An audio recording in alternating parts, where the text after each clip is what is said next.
There are places along the Maine coast where the fog doesn't just roll in, it settles.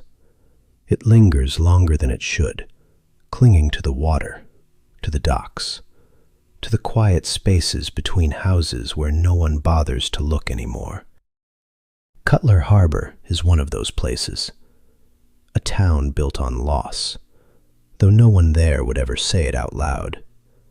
They talk about the weather, the tides, the way the boats don't come back like they used to. But underneath all of that, there's something else, something quieter, something patient. People in Cutler Harbor don't always disappear all at once. Sometimes it happens in pieces. A voice forgotten, a face that starts to blur at the edges, a memory that feels just slightly out of reach, like it belongs to someone else. Grief does that, they say. It hollows you out, leaves doors open that should have stayed shut. And once something notices those doors, once something understands what it means to be let in, it doesn't knock the way you expect. Tonight on Hush Warden Horrors, we're not dealing with something that breaks in. We're dealing with something that waits to be invited, something that understands exactly who you miss and exactly how to sound like them when it matters most. And in Cutler Harbor, Maine, that's all it takes. The frost came early that year in Cutler Harbor, the kind that paints the world in brittle white and makes every breath feel like swallowing glass. Folks up down east call it the hard snap, the one that tells you winter's done playing and it's time to hunker down or freeze. Ray Thibodeau had been hunkering his whole life. 58 years old, widowed 12 winters back when his wife Marie slipped on the ice coming home from the co-op with a bag of groceries and cracked her skull on the granite steps. One second she was humming Danny Boy. The next, she was gone. Ray never quite got over the quiet after that. The house felt too big, the boat too empty. He still went out every day the weather allowed, hauling traps alone, talking to the gulls like they might answer back. That first morning, he found the handprints. He'd tied up at the town float just after midnight, bone tired, the diesel stink still in his nostrils, climbed the ladder to the pier, trudged the quarter-mile home through the dark, and didn't think twice about the Jenny Lee sitting there in the black water like a faithful dog. Next dawn, when he walked back down with his thermos and lunch pail, he saw them. Small, perfect handprints pressed into the frost on the wheelhouse windows. Child-sized, 5 fingers splayed, palms flat, as if someone had leaned in close to peer inside. The prints weren't smudged or trailed off. They were sharp, deliberate, like they'd been burned there with dry ice. No footprints leading to the boat, no tracks on the pier planks. Just those hands, waiting. Ray stood there a long minute, coffee going cold in his hand. He told himself kids from the summer cottages must have snuck down after dark, playing Ghost or whatever kids play these days. But the cottages were shuttered till Memorial Day, and no kid in Cutler Harbor would come this far out on a November night without their folks knowing. Still, he wiped the prints away with his sleeve, the frost flaking off like old paint, and went lobstering like always. Next morning they were back. Same windows, same small hands, but higher this time, as if whatever made them had stretched up on tiptoe. Ray felt a cold worm turn in his gut. He didn't wipe them this time. He just stared, remembering how Marie used to press her palm to the kitchen window when he pulled away at dawn, waving like she could keep him safe with that one touch. He shook it off, told himself he was getting soft in his old age, and steamed out into the bay. The third morning the prints were wet. Not frost anymore, actual water, seawater, still glistening, running slow trails down the glass like tears. And there was a smell, faint but unmistakable. Low tide, kelp rot, something metallic underneath like blood on a knife blade. Ray's hand shook, lighting his first cigarette of the day. He smoked it down to the filter without tasting it, then went below to check the cabin. Nothing out of place. Bunk made, oilskins hung, Marie's old photo on the bulkhead smiling the way she always did, soft and sure. But the wheelhouse felt wrong, smaller somehow, like the air had thickened. That evening he stayed late on the boat, nursing a beer in the dark, telling himself he was waiting for the moon to rise so he could see better. Around 9 o'clock, the fog rolled in thick, the kind that muffles sound and turns the world gray wool. He was about to head home when he heard it, a soft splash, then another, like stones dropped from a low height into the harbor. He stepped to the rail.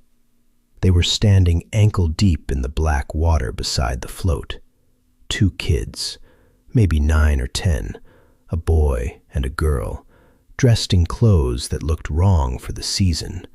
Thin cotton shirts, shorts, no coats, no boots. Their skin was the color of new milk, glowing a little under the weak pier light. They didn't move at first, just stood there with their arms at their sides, heads tilted like they were listening to something far off. Ray's heart kicked hard once, twice. Kids didn't belong in the water like that, not in November, not without screaming from the cold. "Hey," he called, voice rougher than he meant. "You lost? Your folks know you're out here?" The girl lifted her arms first, not waving, reaching, like she wanted him to lift her aboard. The boy did the same a second later, synchronized, like they'd practiced it. No words yet, just those arms, pale as bone, fingers spread. Ray felt the old pull, the one that makes a man stop for a stranded dog or a kid crying on the sidewalk. But something else rose up too, something older, the same instinct that tells you not to look too long at a shark's eye when you're diving. He stayed where he was. They didn't blink. He could see that even from 20 feet away. Their eyes were wrong, not shadowed, not dark, gone, solid black, like ink poured into sockets, no shine, no reflection of the pier lights or the moon peeking through the fog, just holes, endless. The girl spoke first, voice small, polite, the way kids talk when their mothers have drilled manners into them. "Please, mister, it's cold. Can we come up, just for a minute? Our mom's car broke down up the road." Ray's mouth went dry. No car had come down that road in hours. No headlights, no engine noise, and no mother would let kids wander out here alone. "I ain't got room for passengers," he said. "You best head back to the main road. There's a phone at the co-op." The boy tilted his head farther, neck bending at an angle no kids should. "We won't be any trouble. We just need to use your radio. Call our mom. She's worried." Ray felt it then, the push. Not words in his head exactly, but a feeling, warm and coaxing, like whiskey on an empty stomach. Let them up. What's the harm? Little kids. Cold. Marie would have wanted you to help. He almost stepped forward. Almost. Instead, he gripped the rail harder. Go on home now. Ain't safe out here. The girl smiled. Small, neat, lips barely moving. But it stretched, just a fraction too wide, corners pulling back toward the ears like taffy. We know your wife's name was Marie. She liked the water. She used to sing to you when you were out here alone. Ray's knees went weak. He hadn't spoken Marie's name to anyone in years, not since the funeral. The kids hadn't moved, but the water around their ankles rippled as if something bigger underneath was breathing. Get gone, he whispered. They didn't. They just stood there, arms still out, dripping. The seawater never dried on their skin. It kept running in slow beads, pooling at their feet, spreading across the floatboards like oil. He backed into the wheelhouse, slammed the door, locked it, sat on the bunk with the lights off, listening. After a while, the splashing stopped. When he looked again, they were gone. But the handprints were back on the windows, fresh, wet, higher still, as if they'd climbed the hull to press their palms flat while he wasn't looking. That night he didn't sleep. Every creak of the boat, every lap of water, sounded like small feet on deck. Around 3 he heard whispering outside the hull, soft as wind through pines, but he made out words. Ray, Ray, let us in. It's cold. Marie's waiting. He stayed put till dawn. The next night they came closer. He saw them from the kitchen window of his house, standing at the edge of the yard where the grass gave way to rock and sea. Same clothes, same pale glow. This time the boy spoke first. We miss our dad. He went out on his boat and didn't come back. Like you almost didn't, that time in '98, when the trapline fouled and pulled you over. Ray's blood turned to ice water. That had been a bad day. Line around his ankle, boat rolling, salt burning his eyes. He'd cut the line with his pocket knife, barely made it back aboard. No one knew about that except Marie. He'd told her over coffee the next morning, laughing it off like a fool. She'd kissed his scraped knuckles and said, "Don't scare me like that again, you old idiot." The kids knew. They started changing after that.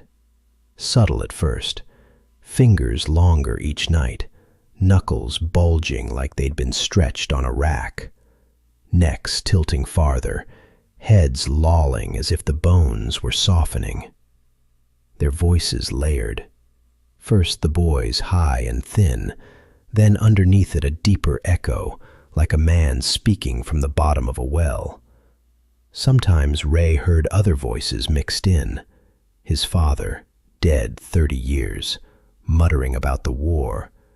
His brother Joey, lost to the drink. Marie, always Marie, singing snatches of songs she'd hummed while folding laundry.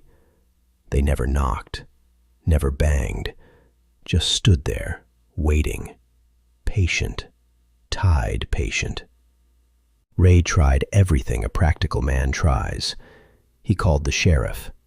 Deputy LeClaire came down, shone his flashlight around, found nothing but frost and fog. Kids messing around, Ray. Probably from Machiasport. Ray didn't argue. He knew better. He nailed boards over the windows. They were gone by morning, prints pressed into the fresh wood like they'd pushed right through.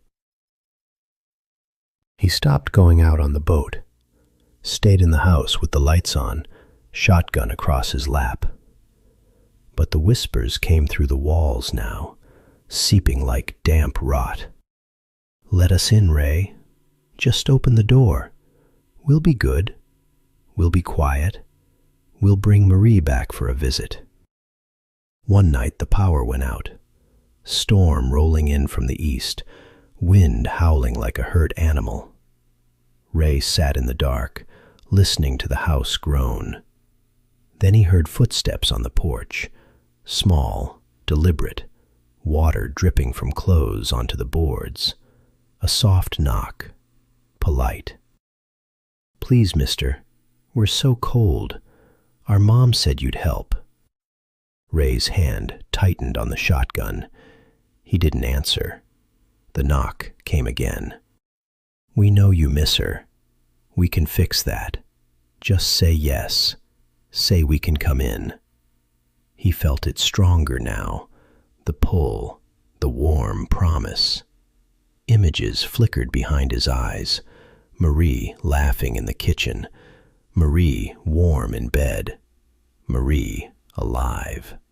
All he had to do was walk to the door, turn the knob, let them in.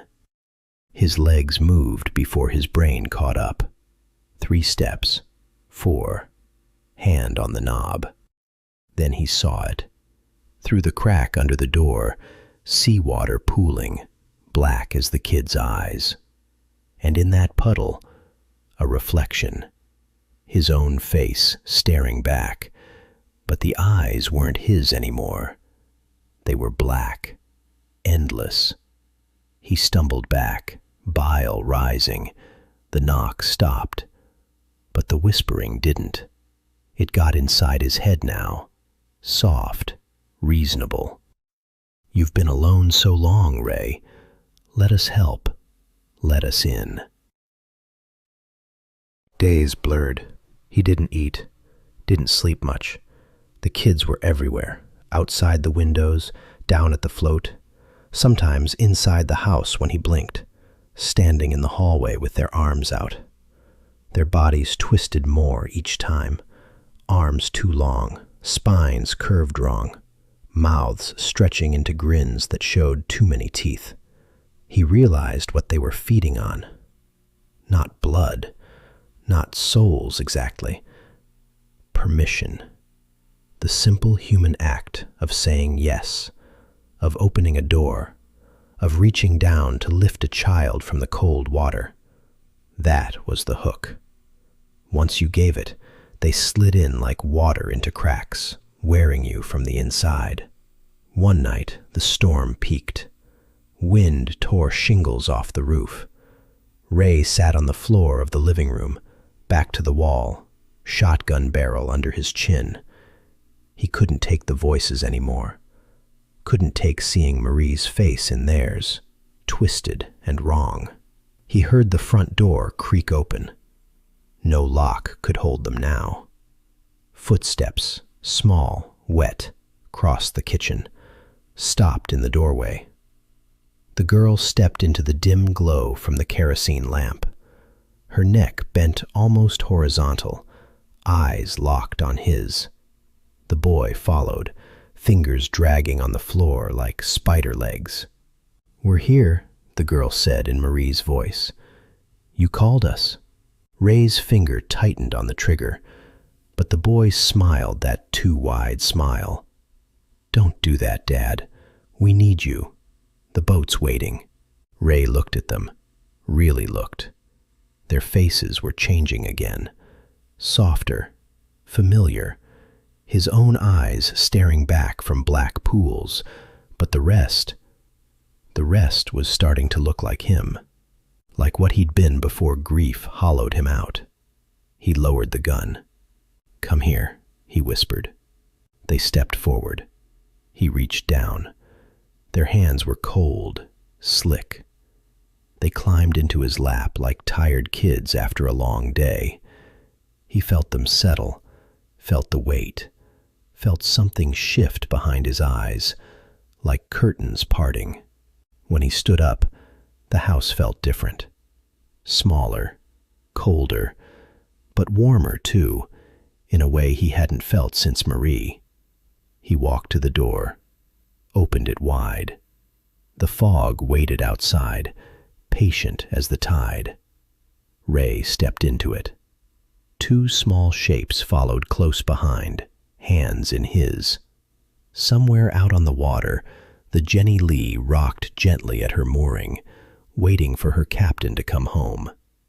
And in the wheelhouse windows, fresh handprints appeared, adult-size this time, pressed from the inside, as if someone had leaned close to look out, waiting for the next boat to pull in, waiting for someone to say yes.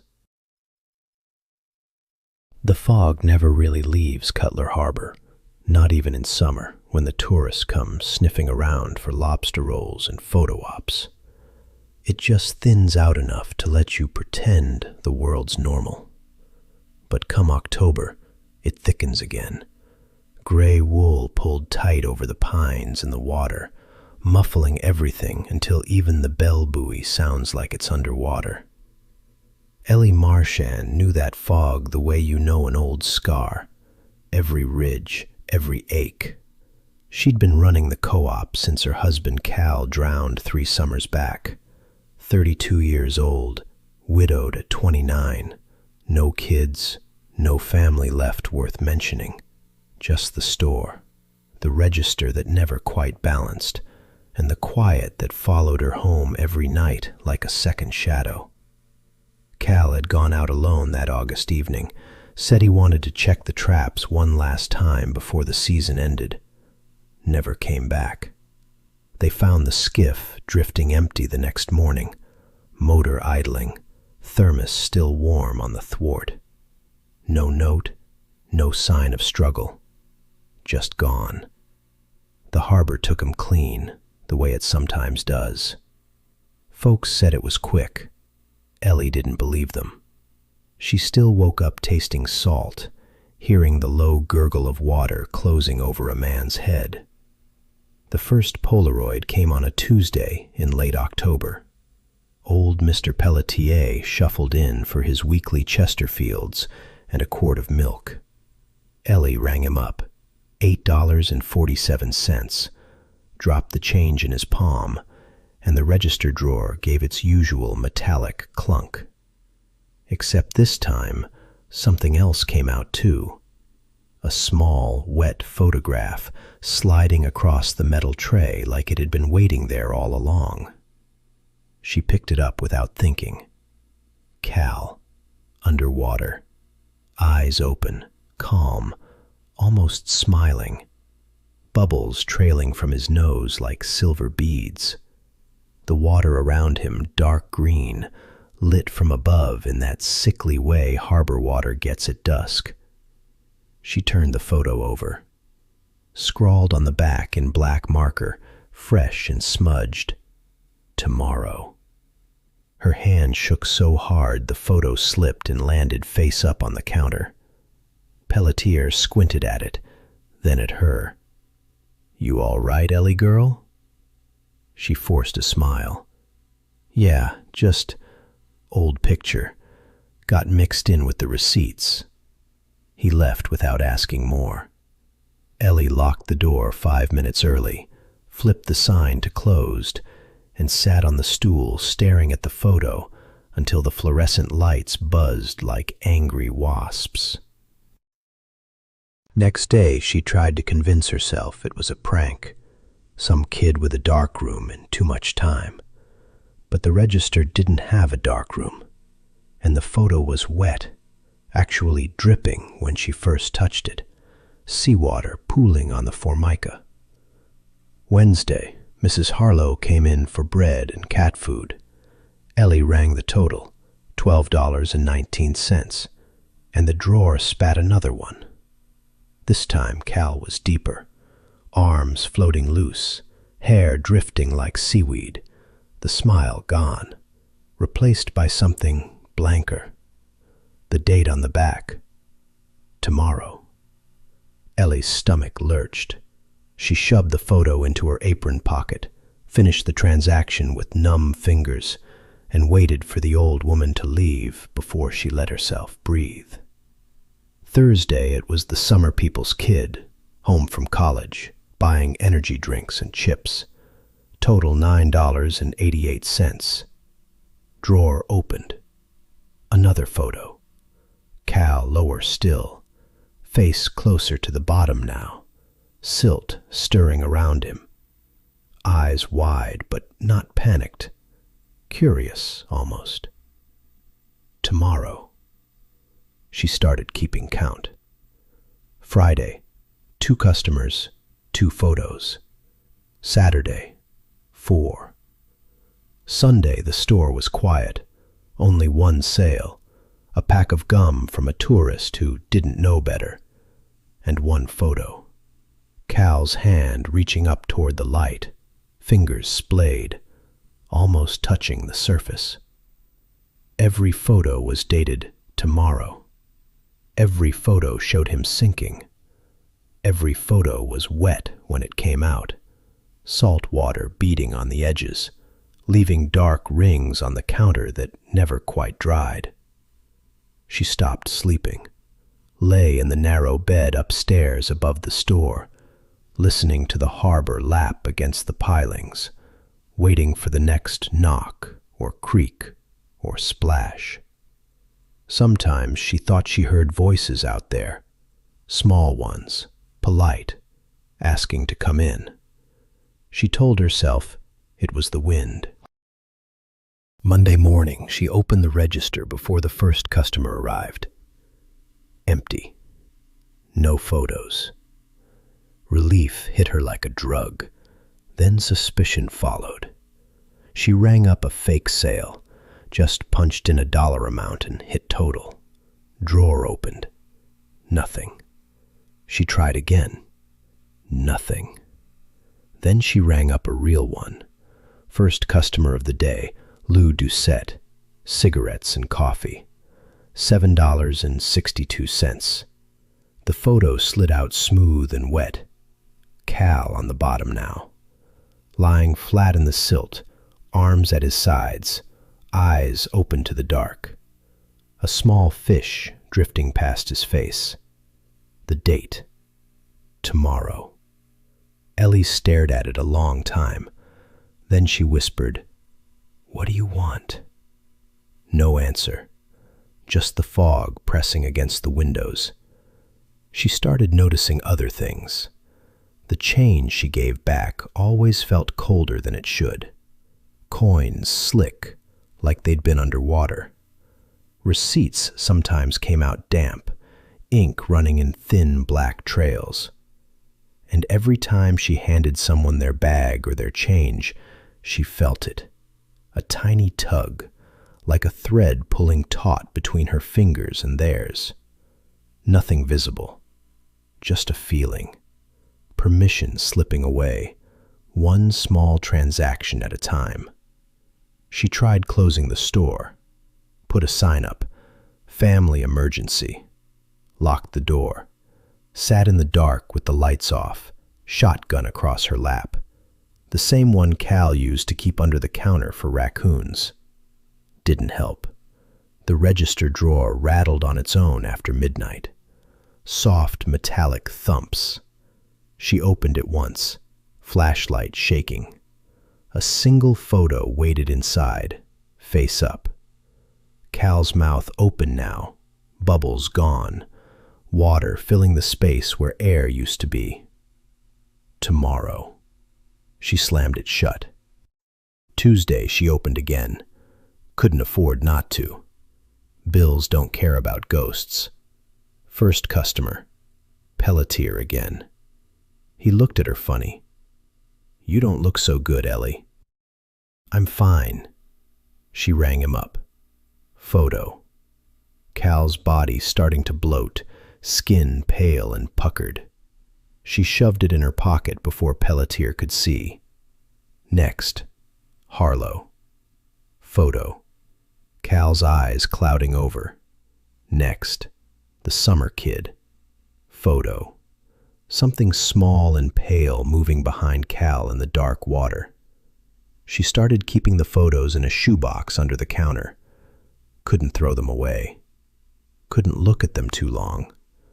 But she couldn't stop counting either. By Friday, the shoebox was half full. Saturday night she stayed late, counting the till. The drawer opened on its own. No sale, no button pushed. A photo slid out slow, like it was being pushed from underneath. Cal's face pressed close to the camera now, mouth wide, something black and thin slipping between his lips, like an eel or a finger. The date, tomorrow. Ellie's knees buckled. She sat on the floor behind the counter, photos spilling around her like wet leaves. That's when she heard them. Small footsteps outside, water dripping on the porch boards. A soft knock, polite, patient. "Please, ma'am, it's cold out here. Can we come in? Just to warm up?" Two voices, boy and girl, young. Ellie didn't move. Another knock. "We know you miss him. We can bring him back. Just open the door. Say yes." She felt it again, that warm pull, the whiskey promise. Images flickered. Cal walking through the door, dripping, smiling, arms open. All she had to do was stand up, walk over, turn the knob. Her legs trembled. She gripped the counter edge.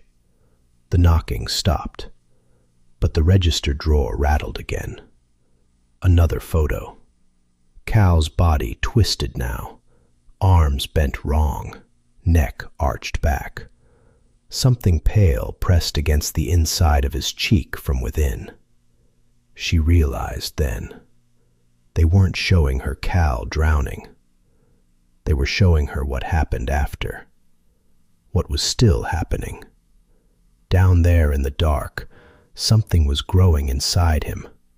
Something that needed permission to finish. And every time she handed over change, every thank you, every small human transaction, she was giving it another inch, another doorway. The black-eyed children weren't just waiting at the water anymore. They were in the coins, in the receipts, in the simple act of buying a pack of smokes or a loaf of bread. Ellie stood up slow. She opened the register, took every bill, every coin, and dumped them into a plastic bag. Then she walked to the door, unlocked it, stepped outside into the fog. The kids were there, standing on the pier, ankle deep in harbor water that shouldn't have reached that high. Pale skin glowing, black eyes locked on her. The boy tilted his head. "You ready to say yes now?" Ellie held out the bag of money. "Take it. All of it. Every cent that ever came through this place." The girl smiled, too wide. "That's not how it works." Ellie stepped closer. "Then take me instead." The boy's neck bent farther. "You don't understand. We don't want you. We want the door you keep opening. Every day. Every sale."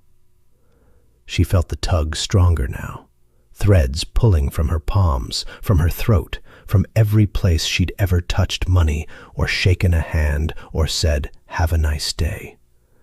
She looked down at the water lapping at her boots, saw her own reflection, eyes starting to darken at the edges. She whispered, "No." The kids didn't move, just watched. Ellie turned, walked back inside, locked the door. She went behind the counter, opened the register one last time. No photo this time. Instead, a single wet coin lay in the tray. A quarter. Cal's lucky quarter. The one he always carried. The one they never found with the skiff. She picked it up. Cold, slick, salt water running between her fingers. She closed the drawer. Then she picked up the phone and called Deputy Leclerc. When he arrived 20 minutes later, she was sitting on the stool, shoebox open, every photo laid out in rows like a calendar counting down. Leclerc looked at them, looked at her. "Jesus, Ellie." She didn't cry, just pointed at the quarter on the counter. That was his. Leclerc picked it up, turned it over. Date on it, 1987. Same year Cal was born. He set it down carefully. "You want me to stay?" She shook her head. "No. I want you to take the store. Sell it, burn it, whatever. Just get it out of my hands." He started to argue. She cut him off. "Every time someone buys something here, they're feeding it. Feeding them. I can't stop it if I stay." Leclerc looked out the window. Fog so thick now you couldn't see the water. Just gray nothing. He nodded once. "Come stay at the station tonight. We'll figure it out tomorrow." She followed him out, locked the door behind her, left the lights on. As they walked up the pier toward his cruiser, she heard the register drawer open one last time, soft metallic clunk echoing in the empty store. She didn't look back, but she knew what the photo would show. Cal sitting up on the bottom, eyes black now, mouth open in a wide, welcoming smile, waiting, patient as the tide, for the next person to walk in, hand over a few dollars, and say thank you. Because thank you was close enough to yes. And yes was all they ever needed.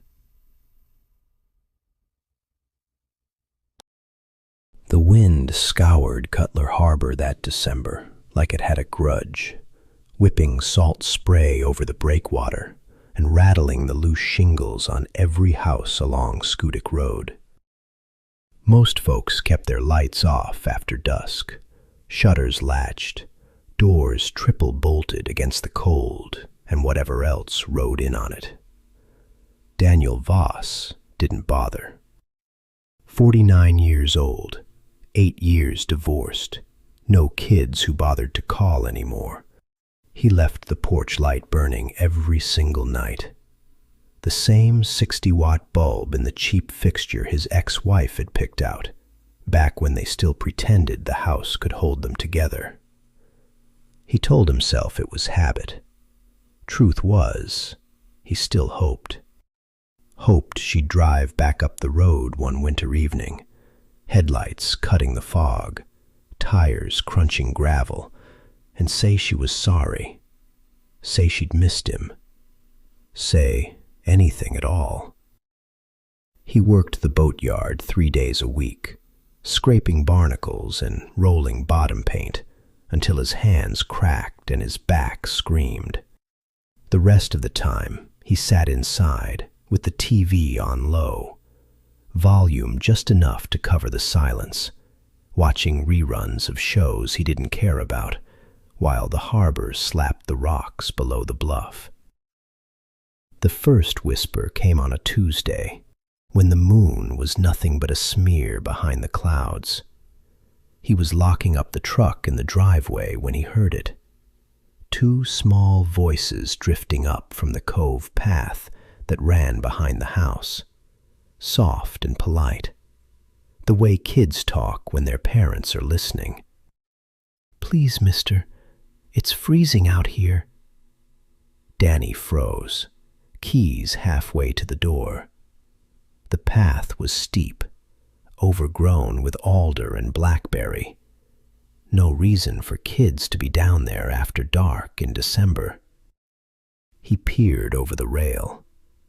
Nothing but black water and fog drifting like smoke.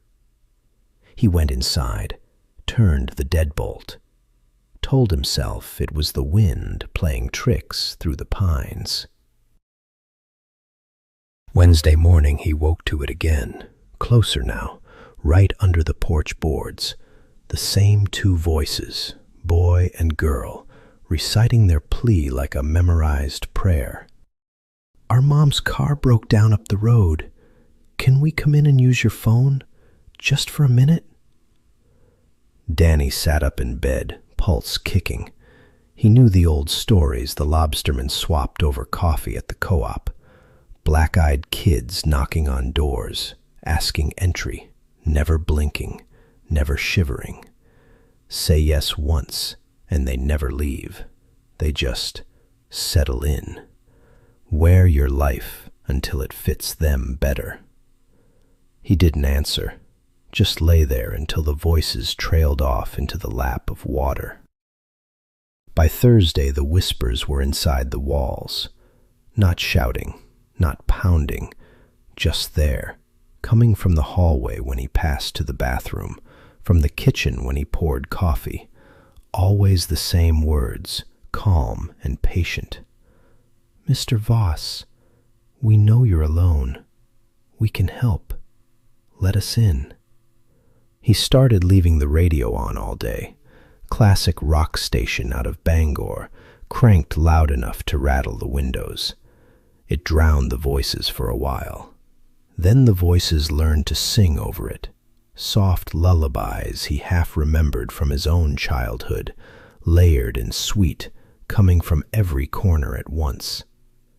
Friday night he sat on the couch with his father's old Remington across his lap, barrel pointed at the front door.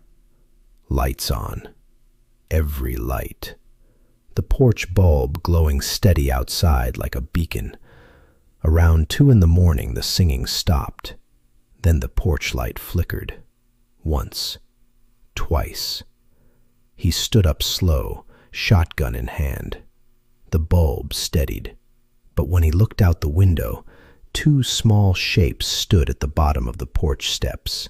Pale, soaked, thin clothes clinging like they'd been pulled from the harbor. A boy and a girl, maybe 10, heads tilted, arms at their sides.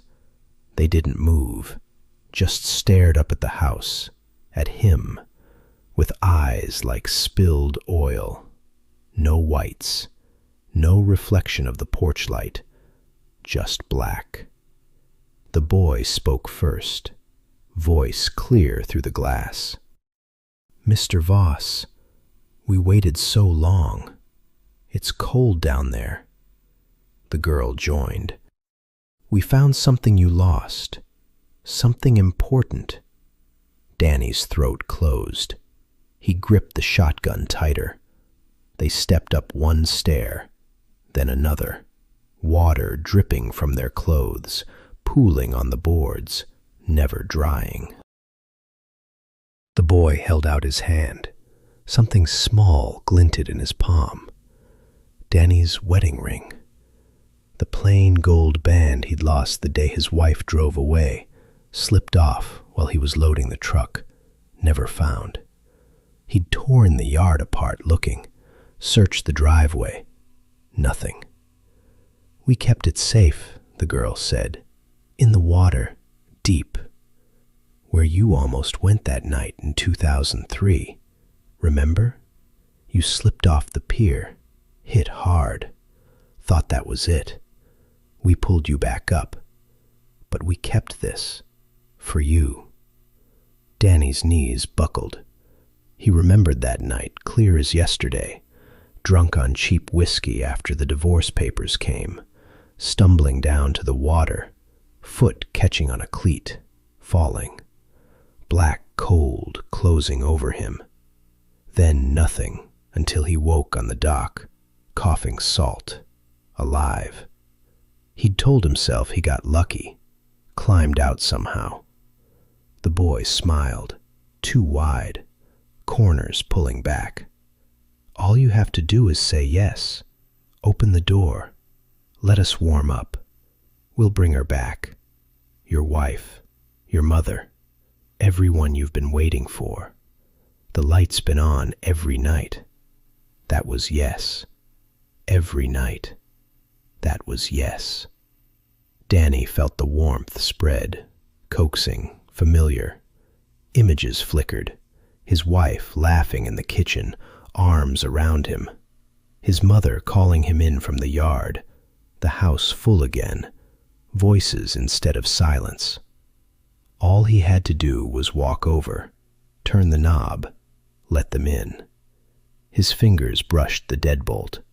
Then he caught his reflection in the window glass beside the door, eyes darkening at the edges, black creeping in slow, like ink soaking paper.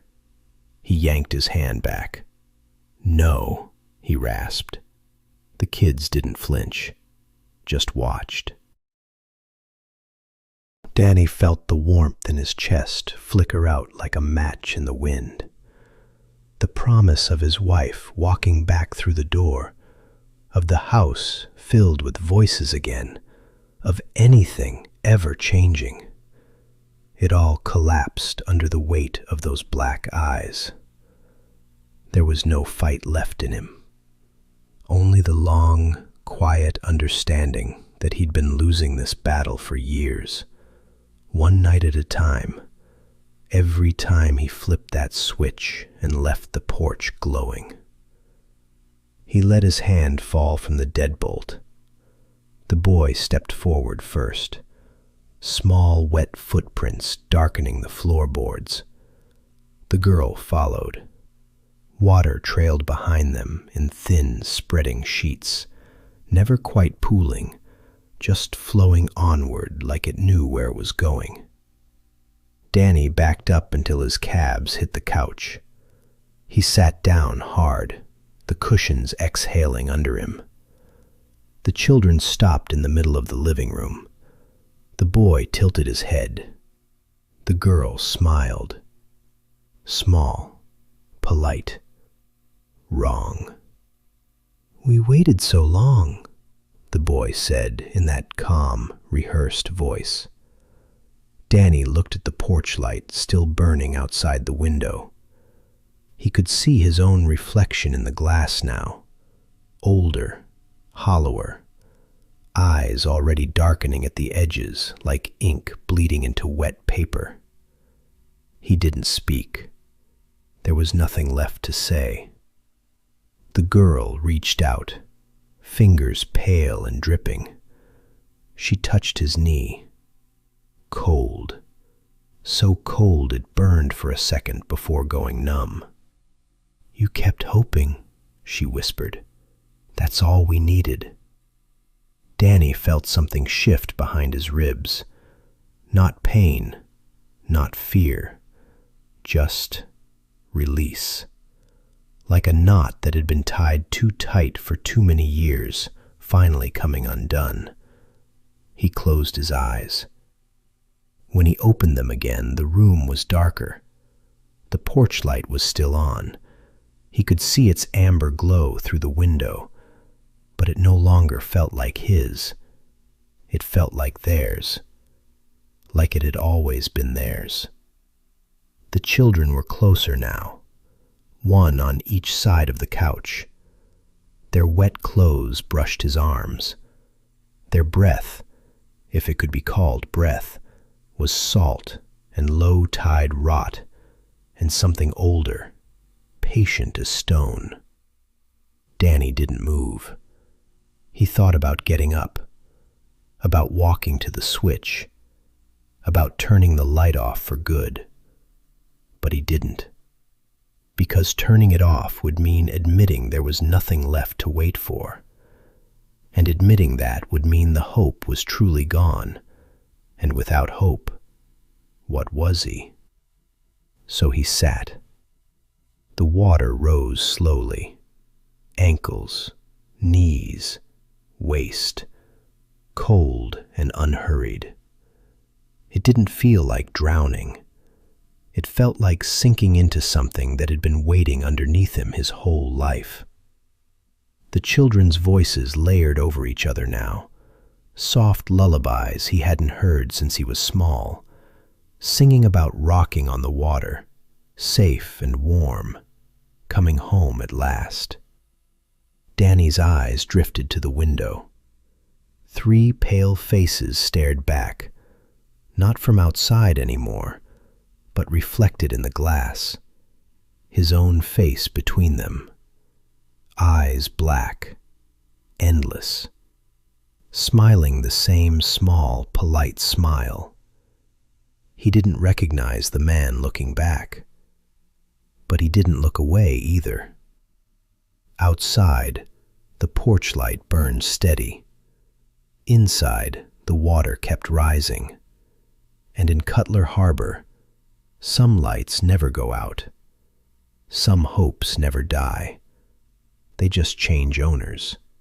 Quietly, patiently, forever. It never starts with fear in Cutler Harbor. It starts with something softer than that.